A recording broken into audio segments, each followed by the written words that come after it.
চারিদিকে এখন নাকি শুধু জীবন্ত কালী, তাই যুগের সাথে তাল মিলিয়ে আমিও আজ চলে এসেছি জীবন্ত মা তারার অঙ্গরাগ করতে। বাড়ি থেকে বেরানোর সময় আমার মা আমাকে বলে দিয়েছিল মা তারাকে স্পর্শ করার আগে মায়ের অনুমতি নিতে। আমার মায়ের আদেশ মতোই মায়ের অনুমতি নিয়ে আমি মায়ের অঙ্গরাগ শুরু করলাম। সত্যি বলতে এতদিনে আমি যত অঙ্গরাগ করেছি এই কাজটার মতন ভয় আর টেনশন আমি কোনো কাজে পাইনি।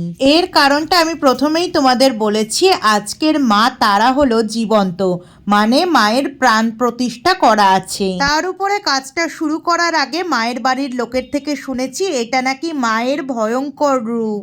আমার খালি মনে হচ্ছিল আমি যদি কিছু একটা ভুল করে ফেলি মা বোধহয় আমাকে ভয় দেখাবে। রীতিমতন কাঁপা কাঁপা হাতে পুরো কাজটা আমি সম্পন্ন করেছি। জানি না আমার শোনা গল্প বা আমার পাওয়া ভয়ের কোনো ভিত্তি আছে কিনা, তবে প্রথম থেকেই আমার মায়ের মুখশ্রী দেখে বড় শান্ত বলে মনে হয়েছে। আমাকে প্রথমেই বলে দেওয়া হয়েছিল মায়ের আগের অঙ্গরাগ যেমন ছিল অ্যাজ ইট ইজ তেমনই আমাকে করতে হবে। তবে আমি চোখটা নিজের মতন করে করেছি। আমার মনে হয়েছে লাল টিপ পরালে ভালো লাগতো, তবে যেহেতু মায়ের সোনার টিপ আছে সেটাই পরিয়েছি। বাকিটা তোমরা বলো কেমন হয়েছে।